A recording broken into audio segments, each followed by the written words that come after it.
Honda company करीब 2 करोड़ रुपए कमाती है हर मिनट। वो आज बाइक्स, कार्स, प्राइवेट जेट्स और इवन रोबोट्स बनाती है। बट सरप्राइजिंगली इन सब की शुरुआत एक ऐसे गरीब लड़के से हुई थी जिसे बचपन में खुद एक साइकिल तक नसीब नहीं थी। कहानी की शुरुआत होती है 1906 में। जापान के एक स्मॉल टाउन में जन्म होता है सोइचिरो होंडा का। उनके फादर एक लोहार थे और मदर सिलाई का काम करती थी। उनकी फाइनेंशियल कंडीशन बहुत खराब थी, इतनी खराब कि वो सोइचिरो के 5 भाई बहन को बेसिक मेडिकल केयर भी नहीं दे पाए और उन्हें बचपन में ही खो बैठे। इस कंडीशन से बाहर निकलने का एक जरिया था पढ़ लिख कर फ्यूचर में कहीं नौकरी करना।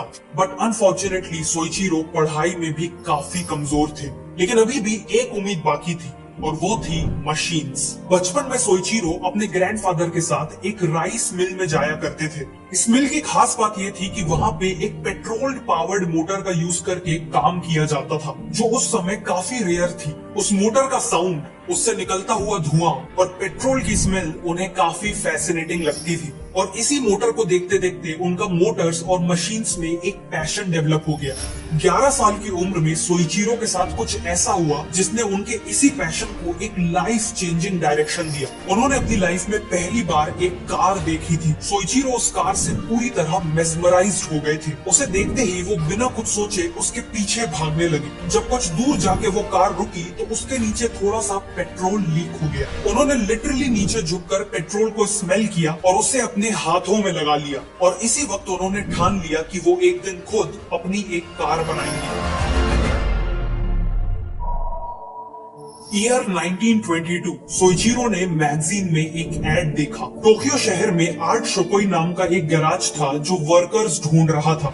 उन दिनों एक गैराज में कार्स को रिपेयर करना सोइचिरो के लिए एक ड्रीम जॉब थी। इसीलिए उन्होंने बिना देरी किए जॉब के लिए अप्लाई कर दिया और लकीली वो हायर भी हो गए। उन्होंने अपनी पढ़ाई छोड़ दी और केवल 14 साल की उम्र में अपनी मंजिल की तलाश में टोक्यो शहर की ओर निकल पड़े। सोइचिरो काफी खुश थे। वो फाइनली उन चीजों पे काम करने वाले थे जिनके लिए वो सालों से पैशनेट थे। लेकिन रियलिटी तो कुछ और ही थी। शुरुआत से ही आर्ट शोकोई के ओनर ने सोइचिरो को साफ सफाई और बेबी सिटिंग के काम पे लगा दिया। महीनों बीत गए लेकिन उन्हें कार्स को छूने तक नहीं दिया गया। वो होते जा रहे थे। उन्होंने कई बार काम छोड़कर घर वापस जाने का सोचा, लेकिन वो केवल इसलिए रुक गए क्योंकि इस फेलियर के बाद उन्हें अपने पेरेंट्स को फेस करने की हिम्मत नहीं थी। 1923 में जापान में एक मेजर अर्थक्वेक आया, द ग्रेट कांटो अर्थक्वेक। पूरे जापान में मैसिव डिस्ट्रक्शन हुआ। लेकिन सरप्राइजिंगली यही अर्थक्वेक सोइचिरो के लिए लकी साबित हुआ। अर्थक्वेक के बाद आर्ट शोकोई के ज्यादातर मैकेनिक्स अपने अपने घरों को रिपेयर करने के लिए गाँव लौट गए। अब गैराज में केवल सोइचिरो और एक और एम्प्लॉय बचे थे। इसीलिए फाइनली ओनर को सोइचिरो को कार रिपेयरिंग में लगाना ही पड़ा। न केवल अब वो कार रिपेयरिंग सीख रहे थे, पर साथ में टेस्टिंग के लिए उन्हें मोटरसाइकिल्स और कार्स को चलाने का भी मौका मिला। सोइचिरो का काम देखकर सभी लोग सरप्राइज थे। वो बहुत जल्द वहाँ के सबसे बेस्ट मैकेनिक बन गए और उनका एक के बाद एक प्रमोशन होता चला गया। उसी दौरान जापान में मोटर स्पोर्ट्स की पॉपुलैरिटी बढ़ते जा रही थी। इसीलिए आर्ट शोकोई के ओनर ने सोइचिरो को एक रेसिंग कार असेंबल करने को कहा। सोइचिरो ने अमेरिकन कर्टिस बाइप्लेन का सेकेंड हैंड इंजन लिया और मिचेल नाम की एक अमेरिकन कार की बॉडी यूज करके एक रेसिंग कार असेंबल कर दी। इस कार का नाम भी कर्टिस रखा गया। 1924 की जापानीज मोटर कार चैंपियनशिप में इस कार ने हिस्सा लिया और फर्स्ट पोजीशन हासिल की। और इस रेस में सोइचिरो ने अकम्पनिंग इंजीनियर का रोल निभाया। ये सोइचिरो के लिए एक स्पेशल एक्सपीरियंस था और इसी के बाद मोटर स्पोर्ट्स सोइचिरो का एक नया ऑब्सेशन बन गया। लेकिन उन्हें इस बात का कोई अंदाजा नहीं था कि यही ऑब्सेशन आगे चल के उनके लिए लाइफ थ्रेटनिंग साबित होगा। 1928 में आर्ट शोकोई ने सोइचिरो के टाउन हमामात्सु में अपनी एक ब्रांच खोलने का फैसला लिया और पार्टनरशिप बेसिस पे सोइचिरो को इस स्टोर का इंचार्ज बना दिया। उसी सोइचिरो को जिसे कुछ साल पहले कार्स को छूना भी अलाउड नहीं था। सबको उम्मीद थी कि सोइचिरो की ये शॉप एक इंस्टेंट सक्सेस बन जाएगी, लेकिन हुआ इसका बिल्कुल उल्टा। ये शॉप बुरी तरह से फेल हो गई। सोइचिरो केवल 21 साल के थे और कोई भी कस्टमर अपनी कार की जिम्मेदारी इतने यंग लड़के को नहीं देना चाहता था। इसीलिए उनके गैराज में कस्टमर्स आते ही नहीं थे। गैराज को बंद होने से रोकने के लिए सोइचिरो को जल्द ही कोई सॉल्यूशन निकालने की जरूरत थी। उन्होंने ऑब्जर्व किया कि दूसरे गैराज कई बार किसी कार को रिपेयर करने में फेल हो जाते थे या फिर उस कार को रिपेयर करने को इम्पॉसिबल बता देते थे। ऐसे केसेस में केवल सोइचिरो ही थे जो उन कार्स को रिपेयर करने की गारंटी देते थे और सच में उन्हें रिपेयर कर भी देते थे। इसी के चलते उनकी मार्केट में एक स्ट्रॉन्ग रेप्यूटेशन डेवलप हो गई। अगले कुछ सालों में उनकी शॉप बहुत तेजी से ग्रो हुई। 1931 में जब वो 25 साल के हुए तो वो हर महीने 1000 येन का प्रॉफिट अर्न कर रहे थे और उन्होंने 50 लोगों की टीम भी बना ली थी। इसी दौरान होंडा ने न केवल वापस से रेस कार्स को असेंबल करना चालू कर दिया बल्कि खुद रेसिंग टूर्नामेंट्स में पार्ट भी लेने लगे। 1936 तक उन्होंने कई रेसेस जीती और मोटर स्पोर्ट्स में ही अपना फ्यूचर करियर देखने लगे। लेकिन फिर उनके साथ एक भयानक ट्रेजेडी हो गई। पर आने पे वापस आते हैं। जुलाई 1936 में रेसिंग के दौरान उनकी कार का एक मेजर एक्सीडेंट हुआ। जब सोइचिरो ने हॉस्पिटल में आंखें खोली तो उन्हें पूरी बॉडी में एक्यूट पेन महसूस हो रहा था। उनका फेस बुरी तरह से इंजर्ड था, लेफ्ट शोल्डर डिसलोकेट हो चुकी थी और रिस्ट फ्रैक्चर हो चुकी थी। सैडली होंडा के पास अब रेसिंग को हमेशा के लिए छोड़ने के अलावा कोई ऑप्शन नहीं था। उन्हें रिकवर होने में पूरे 18 महीने लग गए और इस दौरान उन्होंने ऑटोमोबाइल पार्ट्स की मैन्युफैक्चरिंग स्टार्ट करने का फैसला लिया। वो अब पिस्टन रिंग्स को मैन्युफैक्चर करने वाले थे। पिस्टन रिंग्स कार्स में लगने वाला एक इम्पोर्टेंट कंपोनेंट होता है और उस समय काफी डिमांड में भी था। उन्होंने गैराज की जिम्मेदारी अपने एम्प्लॉइज को दे दी और 1937 में टोकाई सेकाई नाम की कंपनी को एस्टैब्लिश किया। 50 नए एम्प्लॉइज हायर किए और काफी एक्सपेंसिव मशीन्स भी खरीद ली। उन्हें पिस्टन रिंग्स बनाने का कोई एक्सपीरियंस नहीं था, इसीलिए फैमिली और फ्रेंड्स ने उन्हें इस बिजनेस के अगेंस्ट वार्न किया। लेकिन सोइचिरो नहीं माने। उनका कहना था कि अगर मैं किसी चीज को केवल एक बार देख लूं तो मैं उसे बना सकता हूं। I can build anything if I see it just once. वो दिन रात फैक्ट्री में अपने वर्कर्स के साथ काम पे लग गए। कई महीने बीत गए और उनकी सारी सेविंग्स खत्म होने लगी। अल्टीमेटली फैक्ट्री को चालू रखने के लिए उन्हें अपनी वाइफ की ज्वेलरी बेचनी पड़ी। लेकिन इन सब के बाद भी वो एक प्रॉपर पिस्टन रिंग बनाने में फेल हो गया। फाइनली सोइचिरो को रियलाइज हुआ कि उनके पास एक प्रॉपर पिस्टन रिंग बनाने के लिए सफिशिएंट नॉलेज नहीं है। इसीलिए उन्होंने 31 की एज में हामामात्सु हाई स्कूल में मेटलर्जी पढ़ने के लिए एक स्पेशल स्टूडेंट के तौर पे एडमिशन ले लिया। उन्होंने अपनी लर्निंग्स को फैक्ट्री में अप्लाई किया और फाइनली नवंबर 1937 में उन्होंने एक एक्सेप्टेबल पिस्टन रिंग बना ली। अगले 2 सालों में वो अब न केवल टोयोटा और बाकी कंपनीज को सक्सेसफुली पिस्टन रिंग सप्लाई कर रहे थे बल्कि नेवी के लिए भी पार्ट्स और मशीनरीज बनाना चालू कर चुके थे। 1940s तक उन्होंने एक मैसिव प्लांट सेटअप कर लिया था और उनका बिजनेस काफी तेजी से ग्रो हो रहा था। लेकिन फिर कहानी में एक मेजर ट्विस्ट आता है। ये वर्ल्ड वॉर 2 का टाइम था और जापान और अमेरिका आपस में वॉर लड़ रहे थे। वॉर के दौरान एक दिन आसमान से अमेरिकन फाइटर जेट्स ने बॉम्बिंग करी और सोइचिरो के प्लांट को बुरी तरह से डैमेज कर दिया।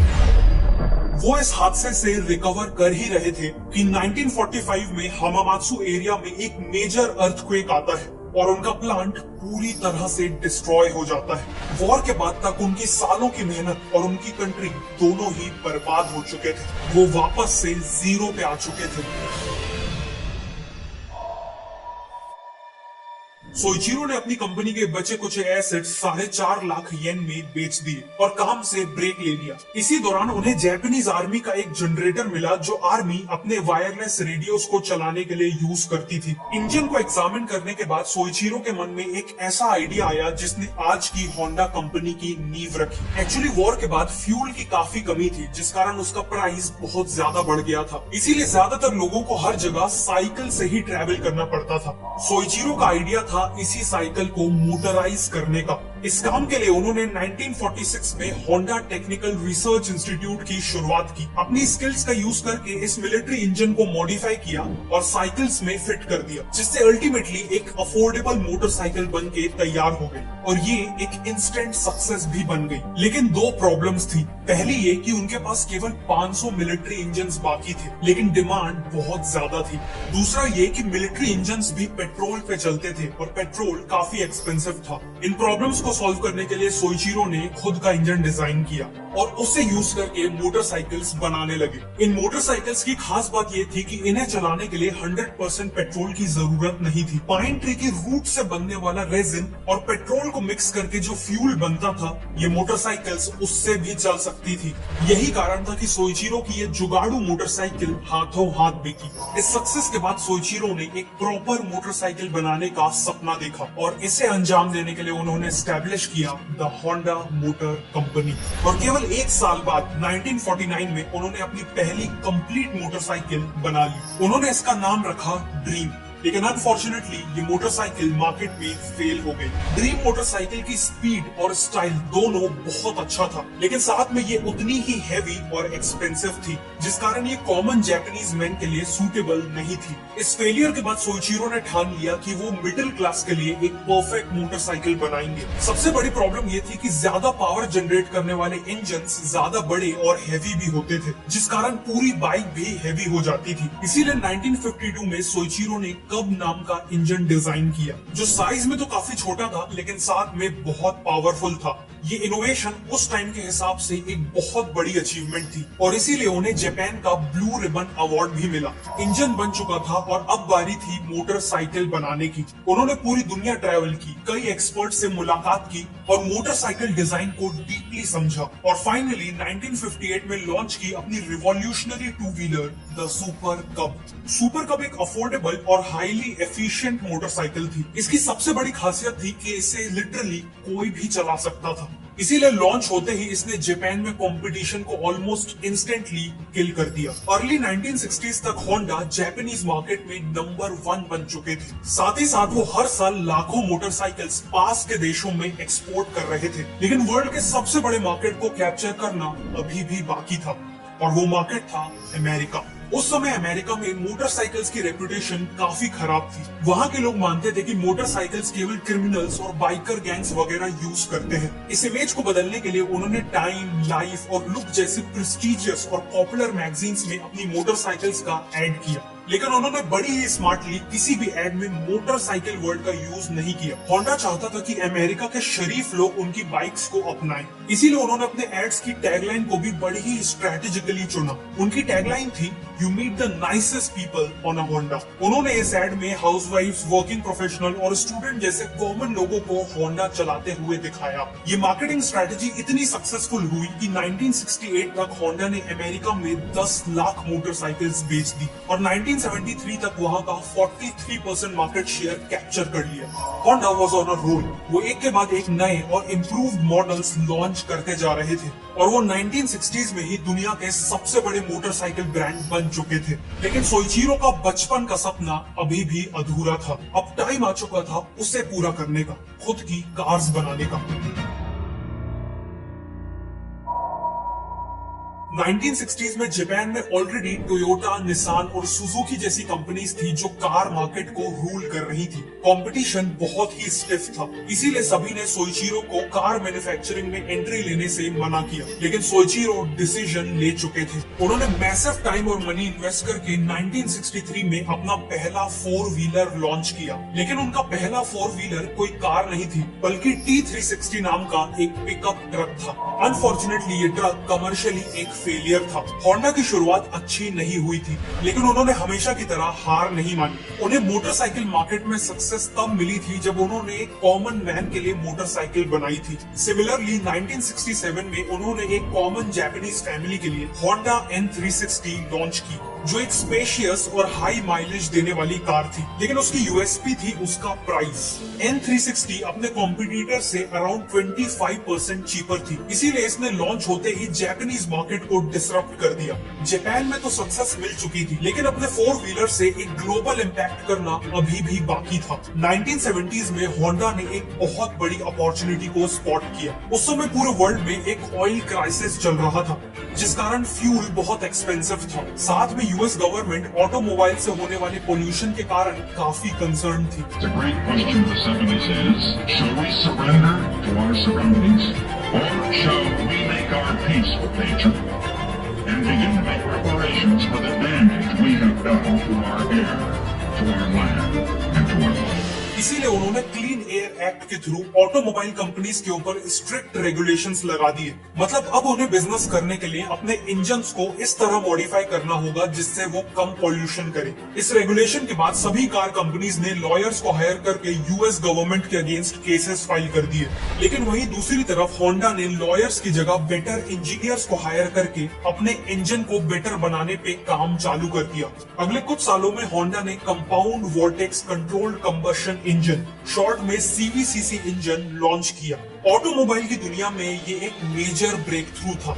ये इंजन न केवल पॉल्यूशन स्टैंडर्ड्स के हिसाब से फिनोमिनल था, बट वो साथ में काफी फ्यूल एफिशिएंट भी था और किसी और कंपनी का इंजन इसके आसपास भी नहीं था।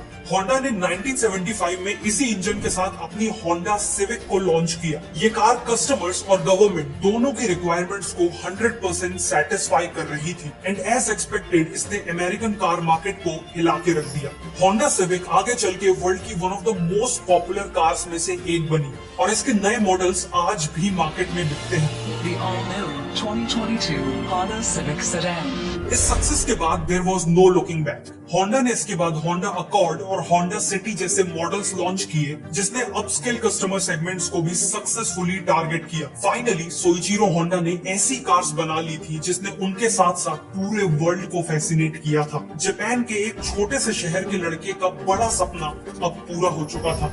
सोइचिरो होंडा का कहना था कि सक्सेस इज 99% फेलियर। हम सब फेलियर से कहीं ना कहीं डरते हैं, लेकिन सोइचिरो होंडा की लाइफ स्टोरी ये प्रूव करती है कि फेलियर्स किसी की भी जर्नी का एक क्रूशियल हिस्सा है। हर फेलियर एक अपॉर्चुनिटी है to learn, to improve and ultimately to succeed. आखिर मैं आपको फिर से याद दिलाना चाहता हूँ कि कुकू एफएम को आप डिस्क्रिप्शन और